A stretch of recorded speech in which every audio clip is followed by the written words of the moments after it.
Happy Friday, everyone. Kathy Buccio here, host of the South Florida PBS Health Channel. Today we have a very special IG Live. As we know, October is Disability Awareness Month. And joining us to speak on the subject is Ben Matlin. He is a Los Angeles-based writer and author. His work has appeared in the New York Times, the Washington Post, Los Angeles Times, Chicago Tribune, USA Today, and many more. He was born in New York City with spinal muscular atrophy, and he graduated cum laude from Harvard, and he is married and has two grown daughters, a cat and a turtle, because we cannot forget the turtle. I also want to share that he is soon to be published his third book, out November 15th, called Disability Pride, Dispatches from a Post-ADA World. And here I see that he is ready to join our discussion. I have so many questions for him.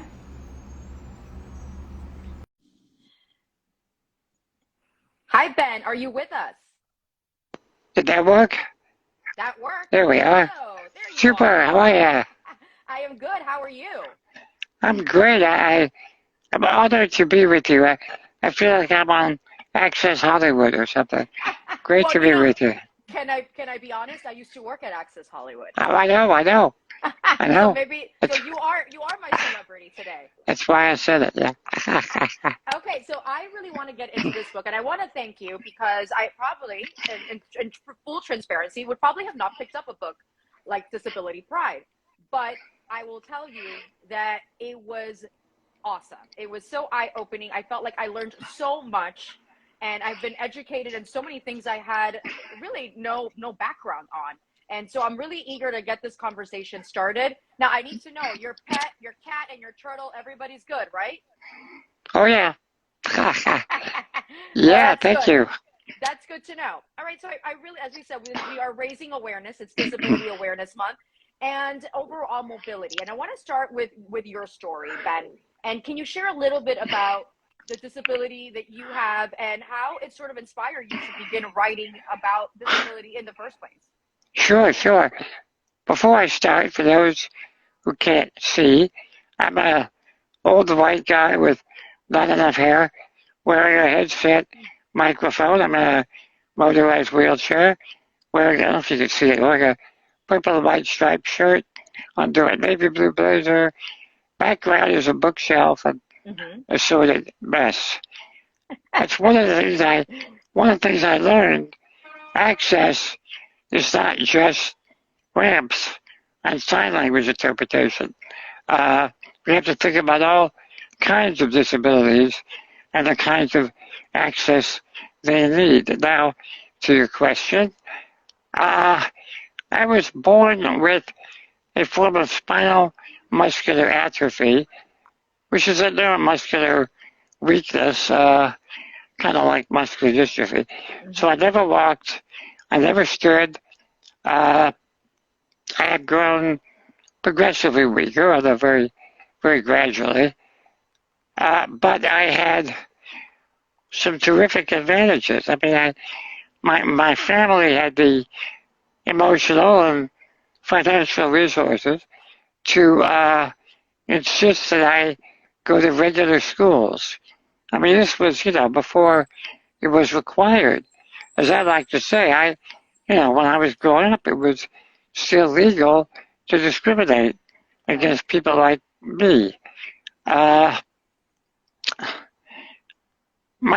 parents always said I could do or be anything I wanted when I grew up, which I found wasn't quite true, but it was a great message. I met other disabled adults who were told, you're never going to go anywhere, you're never going to do anything. It's so dispiriting. It becomes a self-fulfilling prophecy. So I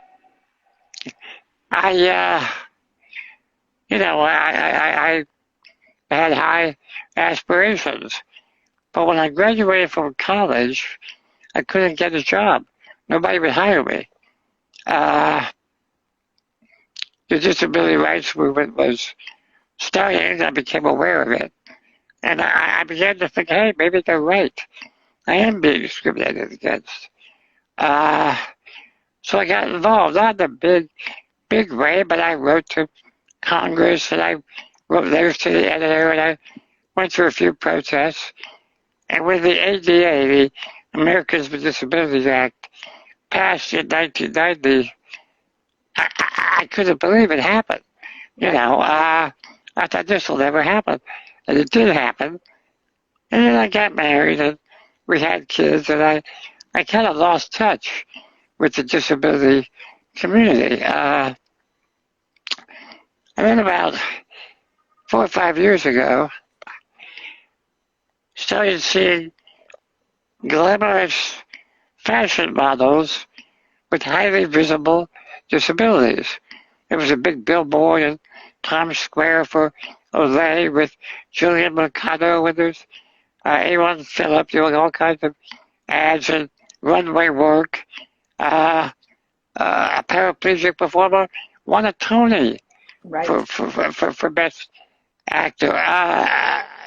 TV shows was everywhere, and I thought, what's going on? How did we get here? It's so different from what I remember, you know. So I couldn't quite connect the dots. So I set about researching. And what I found was, I realized a generation had come of age since the ADA passed, come of age with the expectation of legal protections and entitlements. And I thought, wow, what have they done with these rights? I think at first excuse me, I think at first I worried that young people were complacent, were resting on the laurels of what my generation and the folks before me had done. But I found nothing could have been further from the truth. Still a There's very a active group. Sorry. Well, I wanted to jump into that because I thought that was interesting in your book. You talk about today's generation, and you sort of talk a little bit about how when you were growing up, it was very different. And here you are, as you talked about the billboard. You know, this generation of disabled people are sort of leading the charge. They're sort of they're more assertive, they're more positive, they have more pride in their disability and putting it front and center. So it calls more attention to it. So how would you describe that self-determination and how that changed the face of disability today? Yeah, it's interesting. I mean, one of the things I learned was, not long ago, the image of a disabled person was, well, sort of someone like me, a white guy in a wheelchair. Right. Wow, there's so much more variety. It's a big tent, and now that we know more about mental health and autism and neurodiversity and chronic illness, I mean, the people with long COVID are really now members of our community, There are a lot of people out there with disabilities and chronic illnesses, and maybe taking a hint from civil rights movement and gay pride and all that, they're saying, we're okay as we are. We don't have to apologize or feel guilty or make excuses. We have needs that should be, accommodated, but don't count us out. Part of the movement, too, is, I think, is saying, rights are good, the ADA is good, but they're not enough. Right. Civil rights do not guarantee justice. And there are a lot of loopholes and cracks in the system, a lot of problems, and so there's still a lot of unaddressed needs that need to be recognized. And you did mention in the book and throughout the book, it's sort of this common thing about the Americans for Disability Act was created. It's great, but it's just a starting point, and there's still so many ways that can be implemented, and it's almost like you're not there yet. So can you talk a little bit about the progress of where we're at today? with that, and as you mentioned in the book, that post-ADA world. Well, on the one hand, if you feel discriminated against, you can take someone to court. But the ADA it's very broad. But on the other hand, enforcement is entirely through lawsuits. You're not going to get a ticket for not having a ramp. Right. Someone has to sue you. So that puts the burden on us, on disabled people, to make pains in the asses of ourselves. And sometimes people think, oh, we're a bunch of complainers, but we have to be to get our justice or our rights validated. There are holes in the ADA. As I said, for instance, airlines are not covered. So I can, in most cities, I can get on the bus. A ramp and lift will come down. I park my chair in, and I'm good to go. Airplanes, not true. And we know airplanes lose and break a lot of wheelchairs and deny people who have service animals and so forth. So a lot of problems there. Beyond that, there's some heavy stuff. I mean, we know that perhaps as many as a half of the victims of police violence have disabilities, which has not been widely recognized in the broader community. Right. Oh boy, I could go on and on. Some people say, why do we have to fit this sort of overachievement model? We used to talk about the super crip. We're only acceptable if we achieve amazing things. If we win a Tony or graduate from school or heck, write a book. A lot of disabled people aren't up for all that, but they count too, just by virtue of being human beings. Absolutely. And I guess finally I would say that it shouldn't be an us or them kind of thing. Disabled people are not the other. Anybody can become disabled at any time, and most people will as they age. So we talk about a more accessible and accepting world, but really trying to make a better world for everybody, Absolutely. And there was one statistic in your book that I found really interesting, Ben, which you talked about the number of disability courses offered in schools in 2020 doubled, and that doubled in the last 5 years. There was such a demand, or there is such a demand to really learn more and to be educated. So is that a move towards acceptance in these like social political circles as in society? Because I mean, that was one of the things I highlighted in the book, because I was like, oh, I had no idea. Yeah, it's kind of a chicken and egg thing, I guess. But after the ADA in the early 1990s, sociologists began talking about disabilities not as a medical issue, but as a sociological issue. A class of citizens who face societal obstacles. And bit by bit, disability studies was born, and it took off all over the world. That means more of this generation has grown up with an understanding, I think, of disabilities as a social, perhaps political movement, which my generation did not have. Right. Look, a lot of kids are diagnosed with ADD or learning disabilities, dyslexia, and so forth. A lot more, typically like 1 in 4 college kids now identifies as having a disability, which was, unheard of in my day. And I think it's great. We're saying there's no shame in identifying. And they're learning, and it's not just disabled people who take these classes. You know, I mean, people are interested. I Right. mean, you know, white people learn about the Black Civil Rights Movement, while non-disabled people can learn about the Disability Rights Movement, and disabled people can learn more about it, learn the history and the ideas behind it, and where it might be going next. And you mentioned when we were talking earlier, you mentioned something called neurodiversity, which is a sort of Hmm. I don't want to say new because obviously the term has been around, but it's something that's been used more and more as sort of an umbrella for different situations as well. Hmm.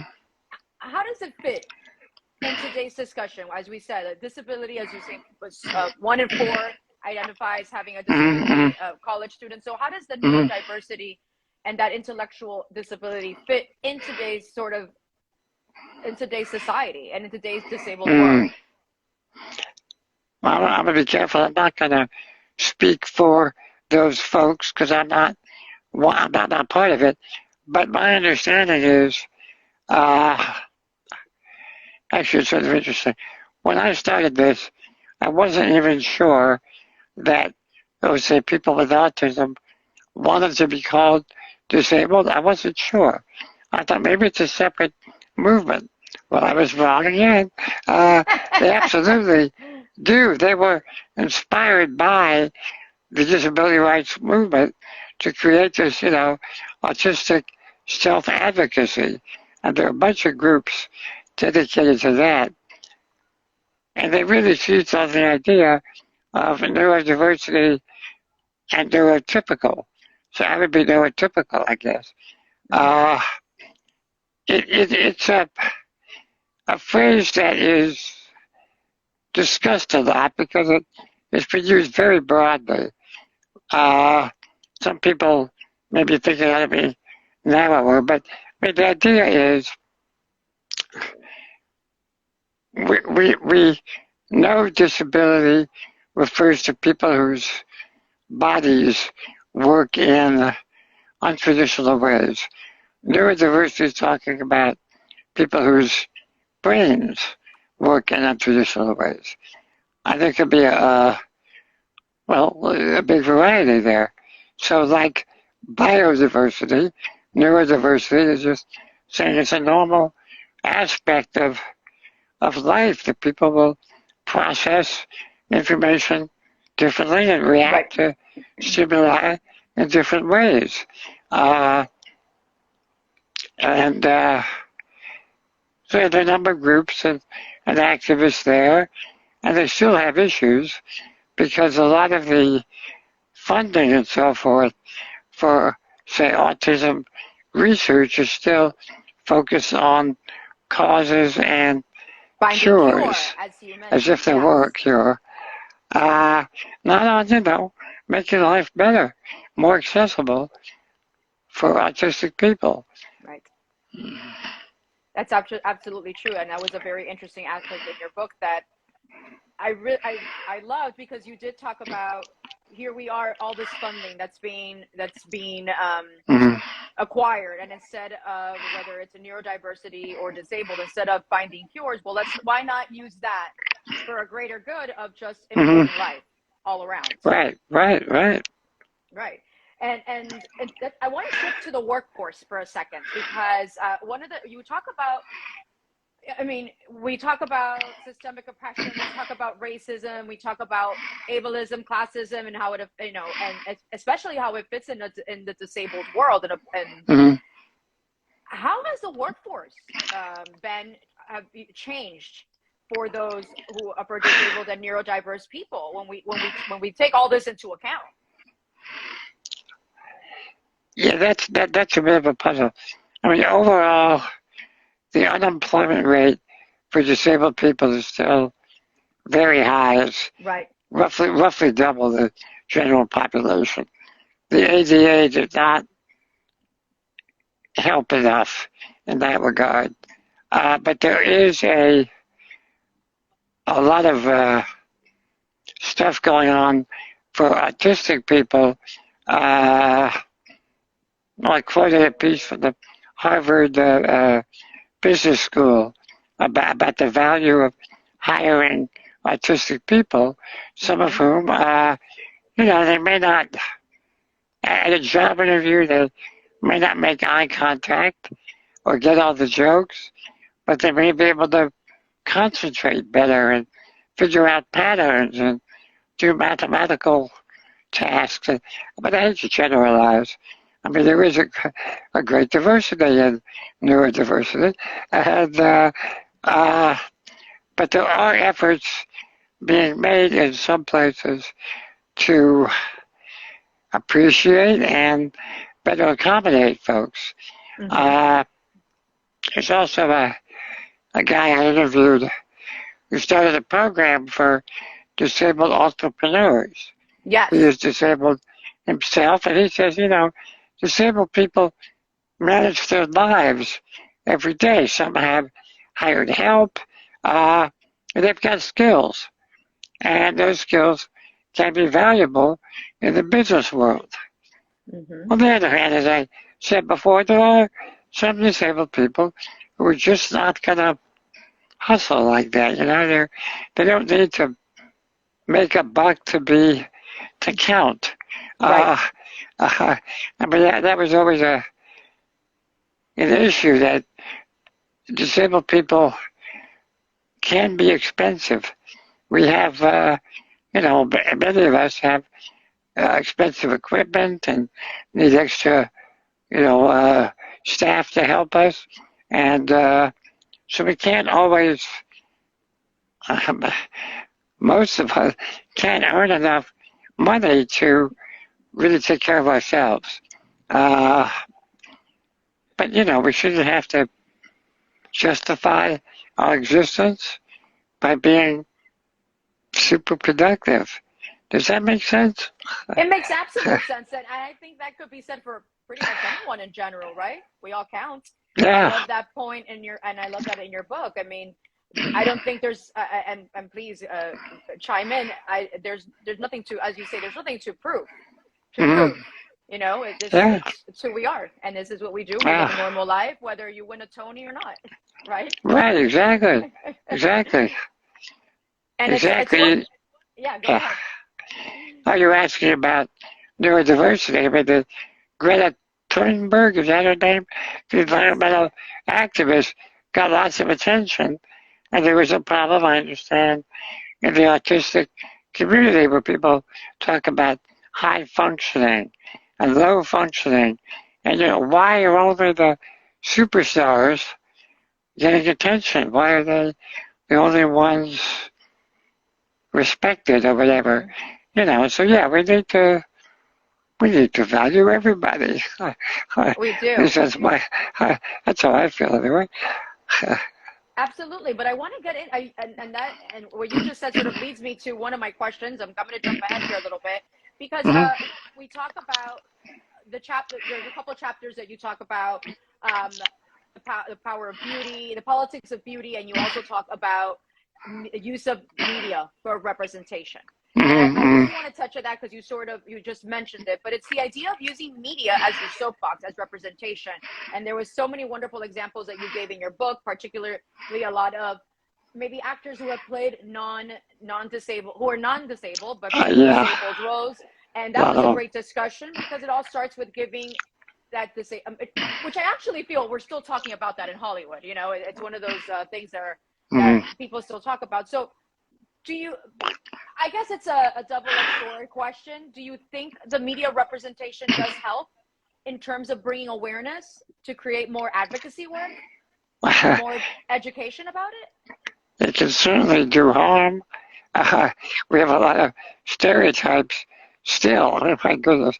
How many villains in superhero movies or James Bond movies or whatever have scars or hook hands or a limp or whatever? It's incredible once you start to look for it. Sometimes I joke, if we watch a mystery story, if there's a character with a limp or in a wheelchair, he did it. He's the bad guy. It's always true. So yes, I think if there are more uh, authentic representations of disabled lives, it should help to normalize, to break down stereotypes Right. that people don't even realize they have. There's so much a part of our culture. If you're not a villain, you're a victim. I used to protest against Jerry's Kids, the telethon for MDA, because it just kept perpetuating this stereotype of pity. So if we could get better, truer stories and portrayals out there, it's got to help. Now, it's not just the actors. We've got to get more diversity in the places of power. The gatekeepers of media to make those authentic narratives Right. happen and get out there. I think the public would like them. There's a lot of good stories out there that are true to disability experience. Not enough of them see the light of day. And I like you did share in the book, there was this chapter that I enjoyed, was the idea of crip comedy.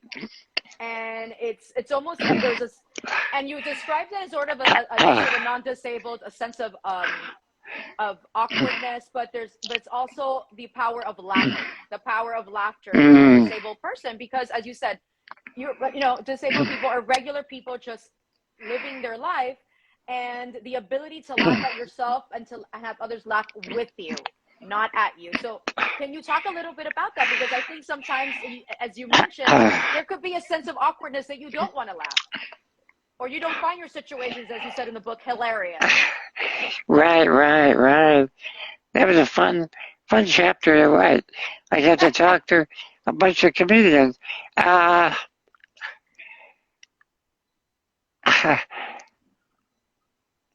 Yeah, disabled people do find humor in their lives. Now, some people may laugh stuff off as a defense mechanism, but there is genuine humor, and uh, that seems to surprise able-bodied people, or non-disabled, I should say, non-disabled people.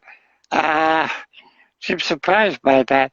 I asked a couple of the comedians, I said, why do you think there are so many disabled comedians, doing pretty well?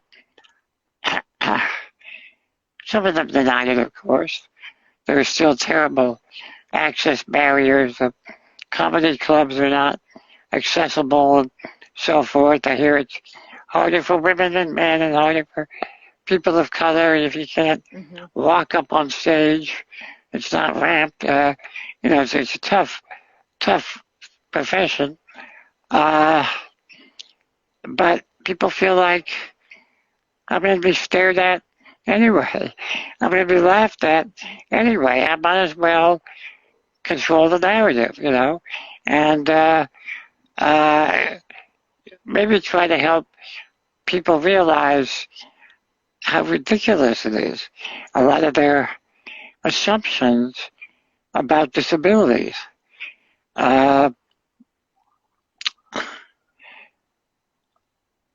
It doesn't have to be self-deprecating, it shouldn't be really.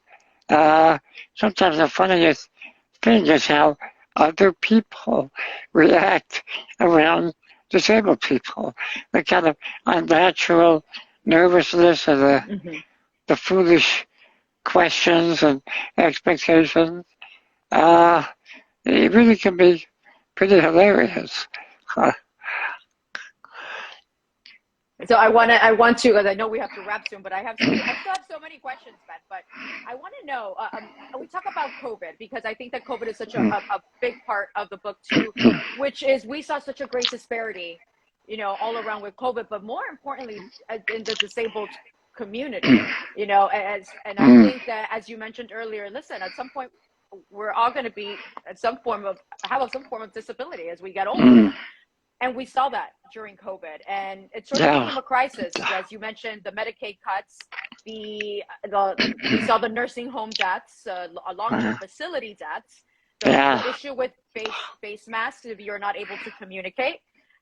So how was it tackled? I know you touched on the book, and how did that change? You would say, how did that shift? Yeah, the early panicky days of the pandemic revealed some horrible disparities that were already there. A number of states, their emergency protocol prioritized for care people who are most likely to benefit, meaning young, healthy bodies, so that a lot of disabled people weren't worth saving. A lot of that was changed because there was a huge outcry. There was even the potential that people who normally use ventilators might have them taken away to give to somebody else because there was a short supply. And yes, as you mentioned, the nursing home problem. I mean, most disabled folks I know, that's about their biggest fear, being institutionalized against their will. And that just showed why institutions can be very dangerous. Not the healthy places they're supposed to be. Even now, though, I know a lot of disabled folks who are upset that so much stuff is being rolled back, that people are saying, oh, it's all over. I am one of them who is still afraid. If I get COVID, it may affect me very badly. So I take a lot of precautions. I go out as little as possible. I have difficulty wearing a mask. My breathing is not great, and I drive my wheelchair with my lips. I have a small joystick I control like that with my mouth movement. With a mask on, it's very difficult. Right. In fact, it's impossible with a proper N95. I have to wear a substandard mask. So far, not good. I've been okay. But a lot of disabled people, I think, still feel quite threatened. On the other hand, there were a bunch of folks who were saying, hey, all of you who are afraid of germs and don't know how to cope with this stuff, we do. We've been there. We've been cautious for years. Welcome to the club. We can guide you. The disability wisdom. Maybe there's some truth in it. This is old territory for a lot of us. And when it comes to family, Ben, as you mentioned, you have 2 grown daughters, your wife. How does and maybe this would be a question for them, but you talked about earlier on with the support of your parents growing up, thankfully financially, emotionally available. But how important is to have that support system as well, and to have that sort of understanding, like I said, that you have a normal person, you have a quality of life, you are a writer, you, as you said, you accomplish things, but that support is huge. You're right. You're absolutely right. No one is an island, right? We all depend on others and interact with others, and there are a lot of, people, disabled people, all kinds of people, who are lonely and isolated. And really one of maybe the big point of the movement, the accessibility, demands. It's all about helping people, allowing, enabling people to be part of their communities, not to be locked away, not to be hidden or ashamed or unable to get out the door because there are steps or whatever. Right. It is hard. It can be hard to interact and get support if you don't have the necessary resources. Uh, the internet helps. A lot of disabled folks are online and they have, viewing parties for certain shows or discussion groups. But yeah, people want to get out and they want social support system. People need that. And yeah, it's a big issue. We all need that human connection at some point, Sure, right? sure. Yeah, absolutely. Now, what would you want people to know about your book, people with and without disabilities? And I want to show this again because the book, it's available November 15th, and I've been so lucky to have an advance copy. I guess that makes me a VIP, Ben. But what would you like people to know, whether they have a disability or not, about the book? It's a fabulous book. That's all you need to know. Run out and buy it now. You can get pre-order. Pre-orders are important.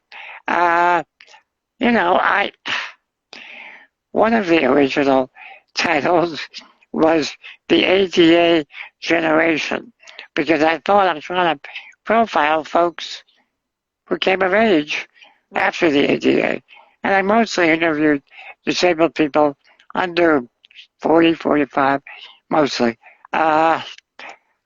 I tried to, I kind of put on my reporter's hat. I tried to accurately amplify a diversity of views, expressions of people's lives and priorities. Again, I am not speaking for them. I'm just using my opportunity, my book contract to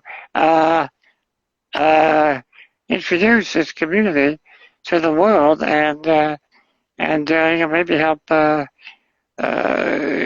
make more visible, more amplified the things they have to say and the things they're doing. For me it was a personal quest to reacquaint myself with the community, catch up on what's going on, but we may dispel a few stereotypes. We may help people who are concerned about social justice, people who are interested in their, in the world community and diversity issues, and a lot of other disabled people who don't understand everything the activists are talking about. I hope that answers. It does answer. Okay. Ben, it's been such a pleasure having you on the Health Channel. And this month also the Health Channel is highlighting Disability Awareness Month with a resource page. So visit allhealthtv.com/disability. And also Ben's interview will not only just be on social, it will also be on the website as well. I thank you. The book comes out November 15th. Thank you, Ben, again for joining us. Oh, thank you. My pleasure. Had a blast. Yes, thank you. It was such a pleasure. And Super. I also want to mention to all our viewers, Mikhail Sakaris, Sabine Salatsi, Lisa Genova, Dr. Shilpa Ravella, and David Sachs are just a few of the 100 authors that from around the world that are getting together in downtown Miami for the Miami Book Fair in 2022. So please join us in person, on demand, or online Sunday, November 13th to Sunday, November 20th, and visit miamibookfair.com. This has been an interview with author and writer Ben Matlin, and we hope you catch our interview soon. Thank you, Ben.